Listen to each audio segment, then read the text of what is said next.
Commander Jake Morrison fought his way through the Vex-High flagship with only a pistol and his knowledge of human engineering.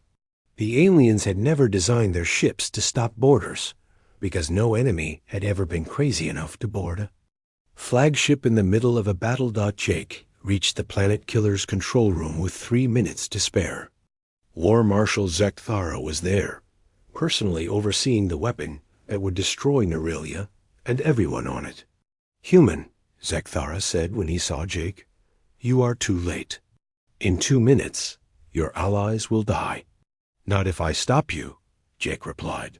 War Marshal laughed. "One human against an entire ship. You Deathworlders truly are insane." But Jake wasn't alone. Major Carol White and her Marines had followed his escape pod's trajectory and boarded the flagship from the other side. They fought through corridors filled with Vex-High soldiers, leaving a trail of destruction behind them. "Jake, we're coming." Carl's voice crackled over the communication system. With 30 seconds left on the countdown, Jake did something that surprised even himself. Instead of trying to destroy the planet killer, he turned it around. The massive weapon fired, but not at Nerelia. Jake had redirected its targeting system to point at the Vex-High fleet itself. The beam that was meant to crack a planet instead cut through dozens of enemy warships. War Marshal Zekthara stared in horror as his own weapon destroyed his fleet. "Impossible," he whispered. "No one would sacrifice their own forces for victory." "We're not sacrificing anyone," Jake said. "We're saving everyone." The planet killer's beam missed the human ships completely. Jake had calculated the targeting to avoid every vessel that wasn't trying to destroy innocent people. With his fleet crippled and his planet killer turned against him, Zekthara finally understood what he was fighting. Humans didn't just fight to win. They fought to protect others, even if it meant risking everything they had. "You are not warriors," he said to Jake. "You are something else." "We're teachers," Jake replied. "And today's lesson is that bullies don't get to win anymore." 6 months later, the war was over, but the real work was just beginning. The Vex-High Empire had collapsed under the weight of simultaneous rebellions across 50 star systems. Worlds that had been enslaved for decades were free again. Admiral Kate Sullivan stood on the bridge of the new U.S. Guardian, watching construction crews repair the damage at Nerelia. The Cathara had survived, and they were already creating new art to celebrate their freedom. "The Galactic Council wants to meet with us," General Paul Anderson told her. "All the major races want to discuss what happened here." Sullivan smiled. The Galactic Council was made up of the oldest and most powerful civilizations in the galaxy. For years, they had refused to help anyone fight the Vex-High. Now they wanted to talk to the humans who had done what they thought was impossible. "What do they want?" Sullivan asked. "They want to know how we did it. And they want to make sure we're not going to become the next Vex-High Empire." Sullivan understood their fear. Humans had proven they could destroy any military force in the galaxy. Other races were worried that Earth might decide to start conquering worlds instead of protecting them. Dr. Amy Carter had been working on this problem for months. She had created something called the Terran Defense Coalition, a new organization that would use human military knowledge to protect peaceful civilizations. "We're not conquerors," Carter explained to the alien diplomats who came to Earth. "We're defenders." There's a difference. The difference was important. Conquerors took what they wanted by force. Defenders only fought when someone else started the violence. Commander Jake Morrison, now promoted to admiral, took command of the first coalition fleet. His ships were crewed by humans and aliens working together. The Cathara provided their knowledge of art and science. The Kelthans shared their engineering skills. Other races contributed their own strengths, but the humans provided something no other race had: the willingness to fight and die for strangers. "Why do you do it?" asked Seer Aquilin during one of their planning meetings. "Why do humans risk Their lives for people they've never met? Jake thought about the question for a long time. Because someone has to, he finally said. Because if we don't stand up to bullies, they'll keep hurting innocent people. The Coalition's first real test came when the Mordic Syndicate attacked the peaceful Yellen colonies. The Mordic were space pirates who thought the collapse of the Vex High Empire meant they could take whatever they wanted. Admiral Jake Morrison arrived at the Yellen system with 12 ships and found 30 Mordic raiders attacking civilian settlements. The pirates expected an easy victory against a small fleet. They were very wrong. The human ships moved like wolves hunting in a pack. They separated the Mordic fleet into small groups and destroyed them one by one. The pirates had never fought. Enemies who coordinated so perfectly while thinking so independently. Captain Tracy Evans led fighter squadrons that seemed to read each other's minds. They attacked from 6 directions at once, giving the Mordic no chance to organize a defense. Major Carol White, now Colonel White, led Marine boarding parties that captured 3 pirate ships intact. The Mordic surrenders were so complete that they volunteered information about other criminal organizations. The battle lasted 4 hours. When it was over, 28 Mordic ships were destroyed or captured. The human fleet hadn't lost a single vessel. Word of the victory spread across the galaxy faster than light. Criminal organizations that had been growing bold after the Vex High collapse suddenly became very quiet. No one wanted to face the humans who had destroyed the greatest empire in galactic history. But the Coalition wasn't just about fighting. Dr. Lisa Barnes established the Alien Communication Institute, where humans and other races worked together to understand each other better. They discovered that many conflicts started because different species simply couldn't communicate their real intentions. Dr. Frank Miller created new defensive technologies that peaceful races could use to protect themselves. His weapons were designed to disable attackers rather than destroy them, giving civilizations a way to defend their homes without becoming killers. General Paul Anderson opened the Strategic Defense Academy on Earth, where alien military officers learned human tactics. But they also learned human values, that strength should protect the weak, that victory should lead to peace, and that the best warriors were those who fought only when they had to. The galaxy was changing.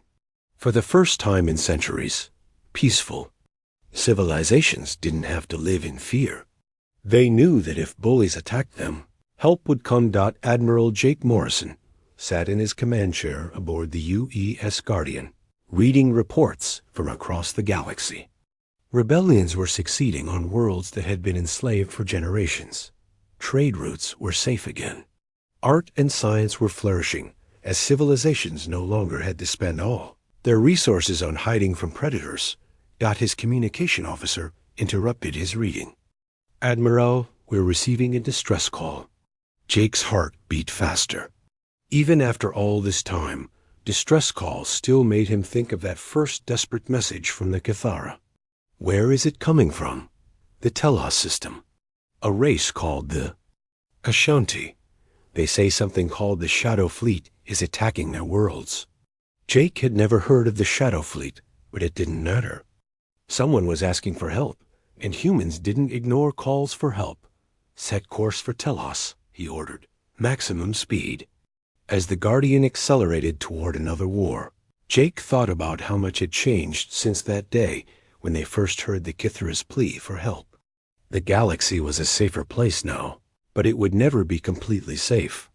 There would always be bullies who thought strength gave them the right to hurt others. There would always be peaceful people who needed protection from those who chose violence over cooperation, and there would always be humans ready to answer when someone cried for help. The stars streamed past the Guardian's windows as she raced toward her next mission. In the distance, other Coalition ships were responding to their own calls for help. The network of protection that Earth had built was working exactly as planned. The galaxy had learned an important lesson. When peaceful civilizations were threatened, They were not alone. The Deathworlders of Earth would always come when called, and bullies everywhere had learned something too. There were consequences for hurting innocent people. Those consequences wore human faces and fought with human determination. The age of unchecked aggression was over. The age of protected peace had begun. Admiral Jake Morrison smiled as he prepared for another battle to defend those who could not defend themselves. This was what humans were meant to do. This was why Earth had made them strong. The Guardian flew on through space, carrying hope to those who needed it most. The HFY reinforcement fleet arrived at Nerelia like an angry storm. 200 warships dropped out of faster-than-light travel and immediately formed battle lines around the planet. Their commander was War Marshal Zikthara, the most feared. Military leader in the HFY Empire. Commander Jake Morrison watched the enemy fleet from the Bridge of the Liberty. The human forces were outnumbered 4-1, but Admiral Kate Sullivan seemed calm as she studied the tactical displays. "They brought their entire sector fleet," said General Paul Anderson. "Zikthara must be very angry." "Good," Sullivan replied. "Angry enemies make mistakes." Dr. Lisa Barnes had been monitoring communications across the galaxy. What she discovered changed everything about their mission. "Admiral, you need to hear this," she said. Sullivan listened as Lisa played Intercepted. Messages from across HFY space. Dozens of worlds that had been conquered years ago were suddenly in rebellion. The Kelphins had retaken their mining colonies. The Urishi were attacking HFY supply ships. The Zentari had driven the occupying forces off 3 of their planets. How is this possible? Sullivan asked. Captain Ben Rogers, the fleet's intelligence officer, had the answer. "We shared our tactical information with the Kithara. They passed it on to other conquered races through old communication networks the HFY didn't know about." Jake felt amazement wash over him. The humans hadn't just come to save one world. Without knowing it, they had started a galaxy-wide revolution against the HFY Empire. "The Empire is fighting on 40 different fronts now," Rogers continued. "They can't send reinforcements to all of them." War Marshal Zikthara was learning the same thing. His communications officers brought him reports of disasters across the Empire. Worlds that had been quiet for decades were suddenly at war again. "How did this happen?" he demanded. "Unknown, War Marshal.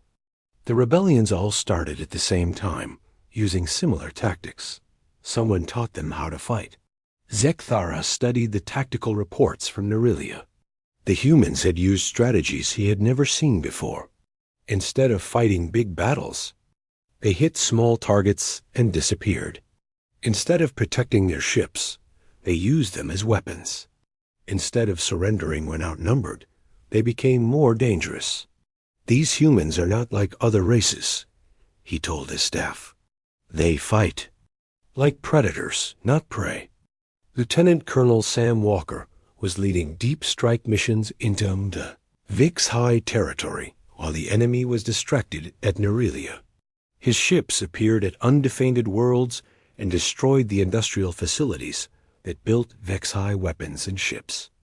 Aliens had never faced attacks on their home territory before. Their defensive systems were designed to keep rebellions down, not to stop invasions. Walker's forces destroyed 6 shipyards and 20 weapons factories before the HFY even knew they were there. "We're not just fighting a battle," Walker reported to Admiral Sullivan. "We're dismantling their entire war machine." On Nerelia, Major Carol White had turned the Kithara into an effective resistance force. They couldn't fight the HFY directly, but they could make the occupation impossible to maintain. HFY soldiers found their equipment sabotaged every day. Their supply convoys were attacked by Kithara using human-made weapons. Their communication networks were filled with false information that sent them to empty locations. War Captain Zelktha had lost control of the planet's surface. His forces were trapped in a few heavily defended bases, afraid to patrol the areas between them. The fish people have become dangerous, he reported to War Marshal Zekthara. They use tactics we cannot counter. Impossible, Zekthara replied. They are artists and scholars, not warriors. They were artists and scholars. Now they are something else. The space battle around Aurelia was unlike anything the galaxy had ever seen. The Vex High tried to use their superior numbers to overwhelm the human fleet, but the humans refused to fight the kind of battle the aliens expected. Captain Nick Johnson led fighter squadrons that attacked from impossible angles. They used the planet's gravity to slingshot around obstacles and hit enemy ships from behind. They hid in asteroid fields and struck when the Vex High least expected it. Commander Steve Powell commanded ships that seemed to be everywhere at once. His vessels would engage a Vex High formation, disappear when the enemy responded, and then attack a completely different target on the other side of the system. They fight like a pack of wild animals, complained a Vex High ship captain. There is no pattern to their attacks. But there was a pattern. Dr. Amy Carter had designed a battle plan that used humanity's greatest strength, their ability to work together while thinking independently. Each human ship commander made their own decisions, but all of those decisions worked toward the same goal. The Vex High had never seen anything like it. Their military was based on rigid commands from above. When their communications were disrupted, their ships didn't know what to do. War Marshal Zekthara decided to end the battle with one devastating attack. He ordered all his ships to concentrate their fire on the UE's Vengeance, Admiral Sullivan's flagship. If he could kill the human commander, the rest of their fleet would surrender. It was another mistake. Captain Ryan Torres had been waiting for exactly this kind of attack. When the Vex High ships moved into formation, he launched the Liberty directly at their center. "What are you doing?" Jake asked him. "Something they'll never expect," Ryan replied. The Liberty accelerated to ramming speed and drove straight into the Vex High formation. But instead of hitting the enemy flagship, Ryan triggered the ship's self-destruct system at the last moment. The explosion destroyed 8 Vex High ships and damaged 20 more. It also created a gap in their battle line that allowed the rest of the human fleet to pour through. Jake and the crew escaped in emergency pods just before the Liberty exploded. As they watched their ship die, Jake felt both sadness and pride. The Liberty had given her life to save others, just like a human would. Admiral Sullivan's fleet smashed through the broken Vex High formation and began destroying ships faster than the aliens could respond. But Zekthara had one more weapon to use. "Activate the planet killer," he ordered. His staff looked at him in shock. "War Marshal, there are still 50,000 Vex High soldiers on the surface. Their sacrifice will ensure our victory," Zekthara said coldly. The planet killer was a massive weapon that could crack a world's crust and boil away its oceans. The Vex High had used it to destroy rebellious worlds before, but never with their own forces still on the surface. Major Carol White detected the weapon's energy buildup from her position on Aurelia. "All units, this is White. They're powering up a planet killer. We have 30 minutes before this world dies." The human fleet was too far away to stop the weapon in time. But Jake Morrison, floating in his escape pod, had an idea. "Carol, Ken, you get a boarding party to that weapon?" "Negative. It's in the middle of their fleet, surrounded by shields." "Not the weapon," Jake said. "The ship carrying it." Jake's pod was drifting toward the Vex High flagship. If he could get aboard, he might be able to disable the planet killer from the inside. "Jake, that's suicide," Admiral Sullivan said over the communication system. "Maybe," Jake replied. "But it's also our only chance." Jake's pod docked with the Vex High flagship just as the planet killer reached full power. He had 10 minutes to save an entire world. The countdown to Armageddon had begun. General Paul Anderson arrived at Aurelia with 50 human warships. The fleet appeared at the edge of the star system, like ghosts coming out of the dark. Commander Jake Morrison watched from the Liberty as the massive ships took positions around. The Planet, the largest ship, was the UE's Vengeance, Admiral Kate Sullivan's flagship. It was twice the size of the Liberty and carried enough firepower to destroy a small moon. But Jake knew that the real power of the human fleet was not in their big guns. It was in their minds. "All ships, this is Admiral Sullivan," came the voice. Over the communication system. "We are here to save the Cathara and stop the Vex High. This is not just a battle. This is a lesson we're going to teach bullies everywhere." The Vex High noticed the human fleet immediately. Their ships moved into fighting formations they had used to conquer dozens of worlds. They expected the humans to do the same thing every other race had done: line up their ships and fight in space. Until one side was destroyed, the humans did. Something completely different. Major Carol White led the first attack. She took 12 small ships filled with Marines and disappeared into the asteroid field around Aurelia. The Vex High lost track of them completely. 6 hours later, a Vex High supply depot on one of Aurelia's moons exploded. Then another depot on a different moon was destroyed. Then a communication station went silent. The Vex High sent ships to investigate, but they found nothing except empty space and floating wreckage. "What are they doing?" asked Vex High Commander Krethax from his flagship. His tactical officer studied the sensor readings. "Unknown, Commander. The human ships vanish and then attack places we're not defending." Krethax was confused. In every war the Vex High had fought, the enemy tried to protect their big ships and fight in formation. These humans were acting like space pirates, hitting small targets and running away. On the Liberty, Colonel Danny Martinez smiled as he watched the Vex High confusion. "They don't understand guerrilla warfare," he said to Jake. "They're used to enemies who fight like gentlemen." Dr. Frank Miller had been working in the ship's weapons lab for 3 days straight. He was a thin man with thick glasses who loved to blow things up. "I figured out how to kill Vex High ships," he announced. "What did you learn?" Jake asked. "Their armor is strong against energy weapons, but weak against physical impacts. So I made these." He showed Jake a new type of missile. Instead of exploding, these punch through their hull and then explode inside the ship. Will it work? Let's find out. Captain Tracy Evans led a squadron of human fighters against a group of Vex High patrol ships. The aliens expected a normal space battle with energy beams and missile exchanges. Instead, the human fighters moved in patterns that made no sense. Didn't fly in straight lines. They spiraled and twisted through space like they were dodging enemies that weren't there. The Vex High couldn't predict where they would go next. "Why are they flying like that?" asked a Vex High pilot. His commander didn't have an answer. The Vex High had never seen combat flying like this. They didn't know that human pilots trained by flying through Earth's atmosphere, where winds and storms made straight-line flying impossible.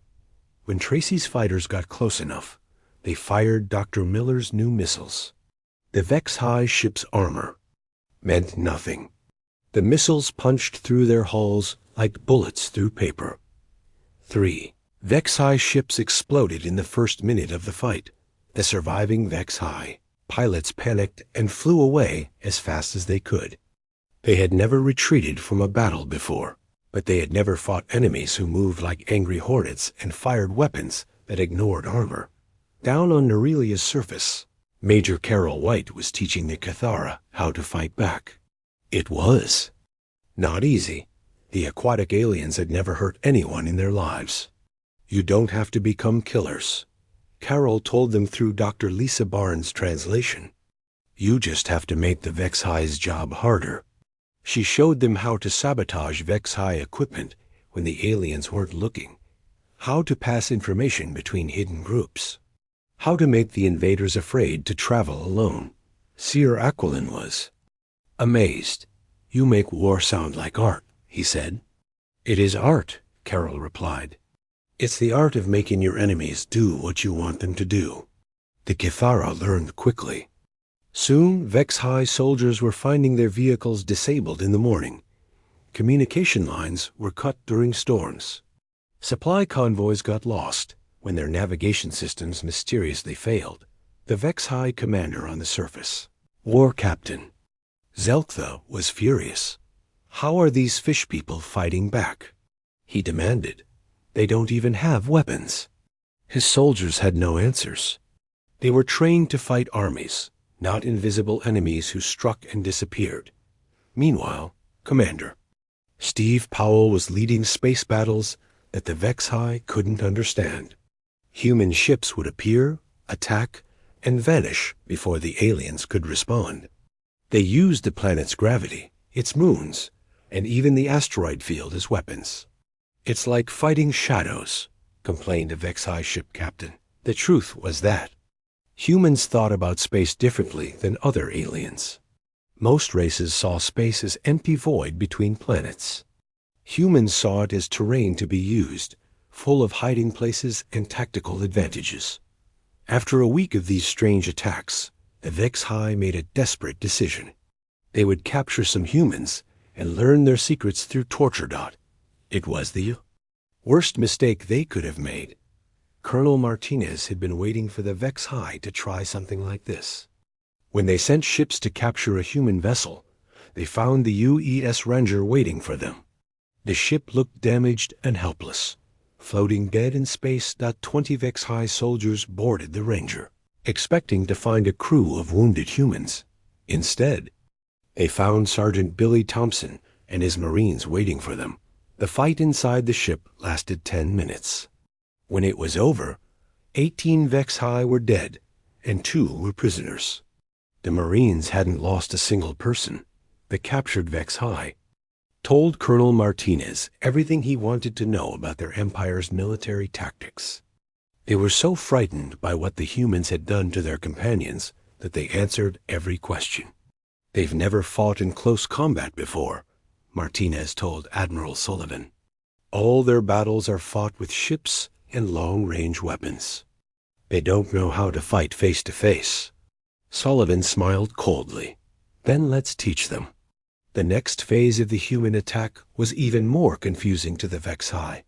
Human ships would ram their vessels instead of fighting at a distance. Marines would board Vex-High ships and capture them from the inside. Fighter pilots would crash their damaged ships into enemy vessels rather than retreat. The Vex-High had never seen anything like it. In their culture, soldiers fought to preserve their own lives first. The idea of dying to win a battle was completely foreign to them. "These humans are insane," War Captain Zelktha reported to his commanders. "They fight like they want to die." But the humans weren't trying to die. They were trying to win, and they understood something the Vex-High didn't. Sometimes the best way to preserve life was to risk it completely. By the end of the second week, the Vex-High forces at Nerelia were in chaos. Half their ships were destroyed or captured. Their soldiers on the surface were afraid to leave their bases. Their commanders were sending desperate messages back to the Empire, asking for help.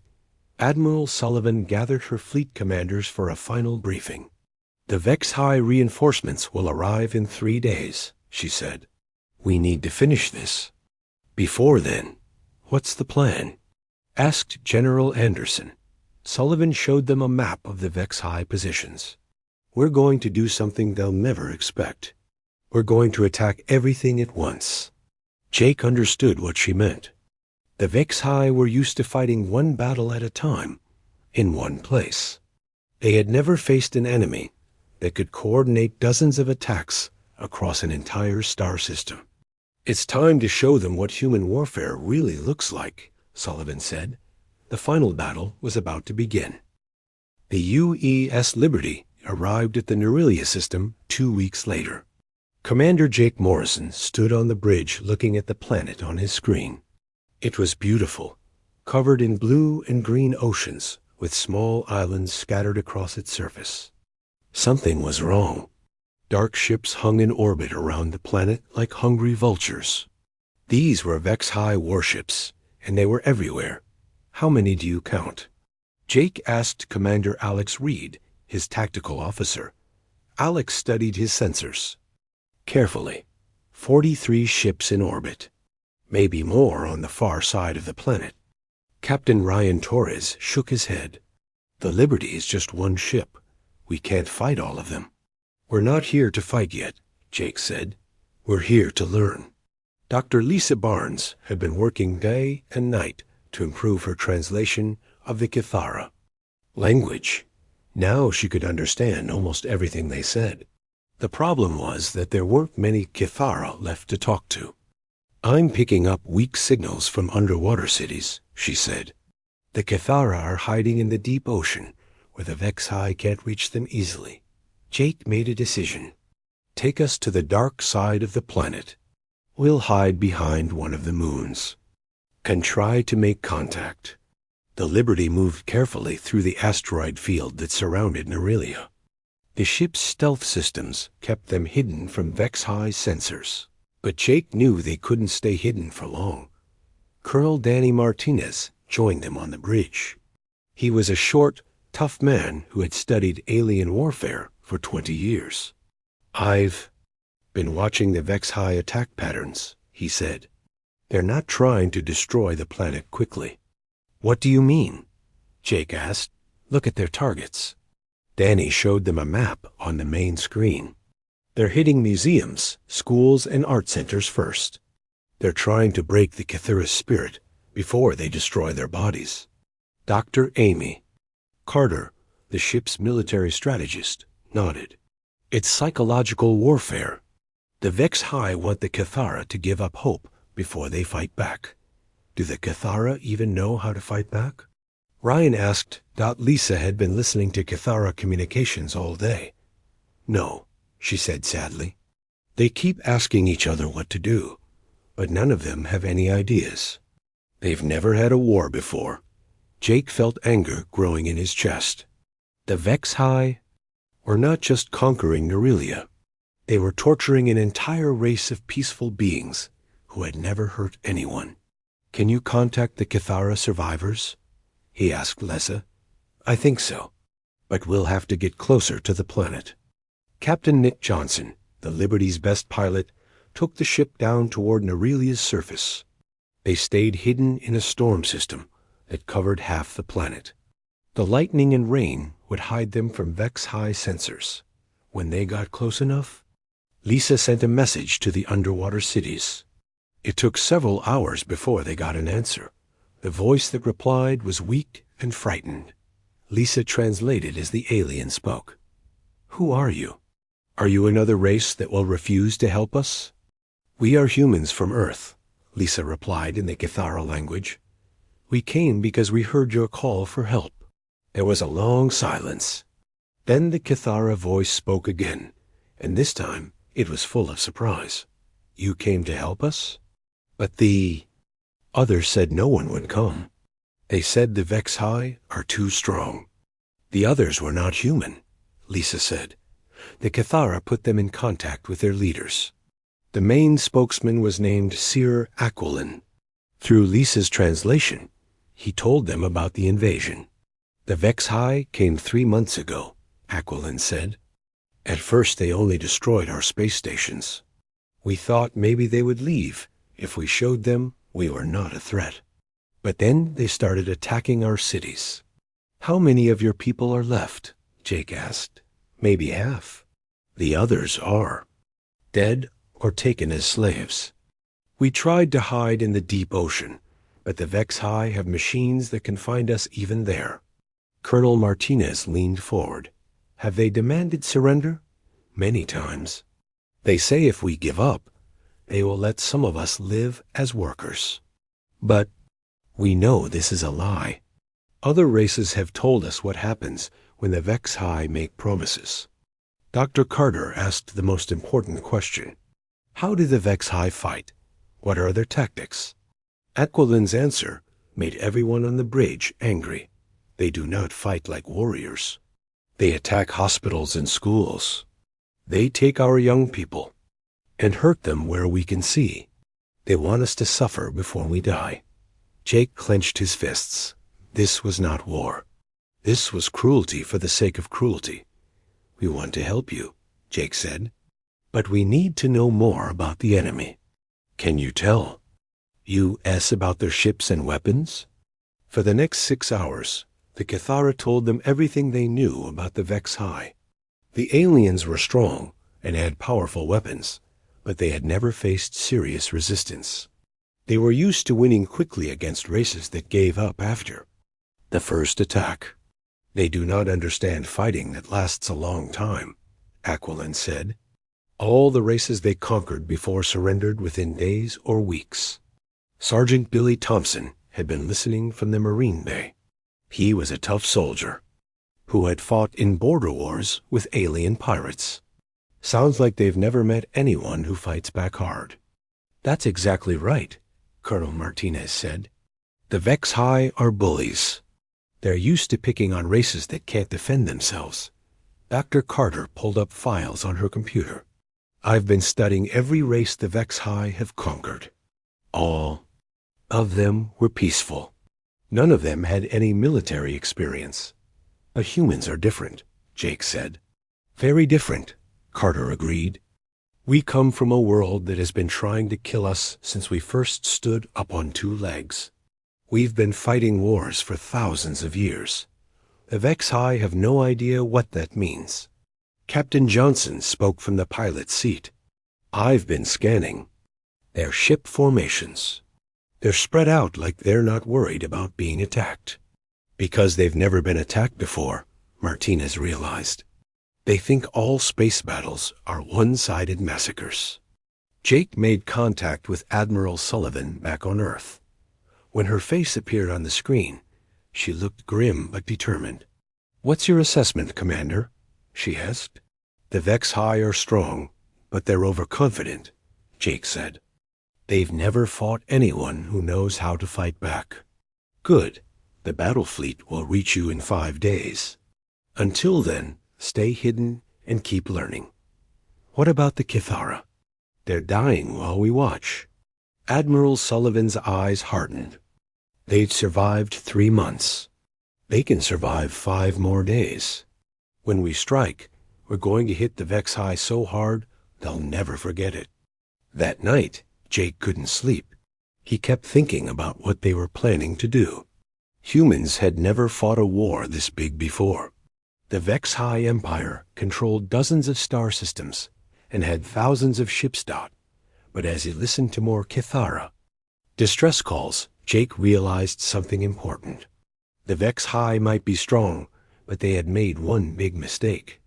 They had hurt innocent people and asked for help from the one race in the galaxy that never ignored such calls. The Vex High were about to learn why other aliens called humans Deathworlders. Commander Jake Morrison sat in his chair on the bridge of the U.S. Liberty. The ship moved slowly through the dark space between stars. Jake had been exploring space for 10 years, but he had never seen anything like what appeared on his screen. Today, the signal came from nowhere. It was weak and broken, like someone trying to speak through water. Jake called for Dr. Lisa Barnes to come to the bridge. She was the best person on the ship at understanding alien languages. What do you think it is? Jake asked her. Lisa put on her headphones and listened carefully. Her face became serious as she worked on her computer. It's a distress call, she said. Someone is asking for help. Captain Ryan Torres walked over to them. He was a big man with gray hair who had fought in 3 wars. Are you sure it's real? Yes, Lisa said. And they're scared, very scared. The signal became clearer as Lisa worked on it. Soon they could hear a voice speaking in a language that sounded like singing mixed with water bubbles. Lisa's computer translated the words slowly. Help us. Please help us. Our world is dying. The destroyers have come. We have no weapons. We are artists and teachers not fighters. Anyone who can hear this, please help us. Jake felt something cold in his stomach. He had heard distress calls before, but this was different. This was pure fear. Where is it coming from? Ryan asked. A star system about 50 light years from here, Lisa said. The planet is called Nerelia. Jake had never heard of Nerelia, but that didn't mean much. There were millions of planets in the galaxy, and humans had only been exploring space for 50 years. Who are they? Jake asked. Lisa worked for another hour before she had an answer. They call themselves the Kithara. They live in the oceans of their planet. They make art and study the stars, but they've never made weapons. And who is attacking them? Lisa's face became pale. The Vex High Empire. Ryan's eyes went wide. Even Jake knew that name. The Vex High were known across the galaxy as destroyers. They took planets and used up everything on them. They had destroyed dozens of worlds. We need to contact Earth, Ryan said. It took 6 hours for the message to reach Earth and for Earth to send back an answer. During that time, Jake kept listening to the Kithara's calls for help. Each message sounded more desperate than the last. Finally, Admiral Kate Sullivan's face appeared on the screen. She was an older woman with short black hair and sharp eyes. She had been fighting humanity's enemies for 30 years. We've received your report, she said. Tell me everything you know. Jake explained about the distress call and what Lisa had learned about the Kithara. When he finished, Admiral Sullivan was quiet for a long time. The Vex High, she said finally. We've been watching them for years. They've destroyed every peaceful race they've encountered. What do we do? Jake asked. You stay where you are. And keep listening. I need to talk to the Council. The Council was Earth's government. They made all the big decisions about war and peace. Jake knew they would argue for hours about whether to help the Kithara. While they waited, Dr. Lisa Barnes learned more about the aliens asking for help. The Kithara had been trying to contact other space-traveling races for weeks. They had sent messages to the Xanthari, the Pluthi, and the Gornish Federation. All of them had refused to help. Why won't anyone help them? Jake asked. Because the Vex High always win, Lisa said. They're too strong and too cruel. Most races think it's better to stay hidden and hope the Vex High don't notice them. Jake thought about Earth. Humans had only been in space for 50 years, but they had already fought several small wars with alien pirates and raiders. Each time, humans had won by being more aggressive and more willing to take risks than their enemies. What makes humans different? He asked Liza Dot. She thought about it. Earth is a hard world, she said. We have storms, earthquakes, floods, and wild animals. We've been fighting to survive since the beginning. Most alien worlds are peaceful and safe. Their people never learned to fight like we did. The next day, Admiral Sullivan contacted them again. This time she was not alone. General Paul Anderson was with her, along with several other military leaders. The Council has made a decision. Admiral Sullivan said, We're going to help the Kithara. Jake felt relief wash over him. What's the plan? You're going to Nerelia with a battle fleet. Your job is to make contact with the Kithara and learn everything you can about the Vex High forces. We're sending reinforcements, but it will take them 2 weeks to reach you. Just us against the Vex High Empire? Ryan asked. Admiral Sullivan smiled, but it was not a happy smile. Don't worry, Captain. The Vex High have never fought humans before. They have no idea what they're getting into. Jake understood what she meant. Humans were different from other aliens. They came from a world that had tried to kill them every day for millions of years. Earth had made them tough, smart, and very dangerous when they needed to be. When do we leave? Jake asked. You left an hour ago, Admiral Sullivan said. Check your navigation computer. Jake looked at his screen and saw that the Liberty was already moving toward Nerelia at full speed. The ship's computer had been following orders while they talked dot as the stars changed outside the windows. Jake thought about what they were going to do. Humans had never fought in a war this big before. They were going to face an empire that had conquered dozens of worlds. But the Cathara had asked for help, and humans didn't ignore calls for help. It was not in their nature. The Liberty flew through space toward a war that would change everything.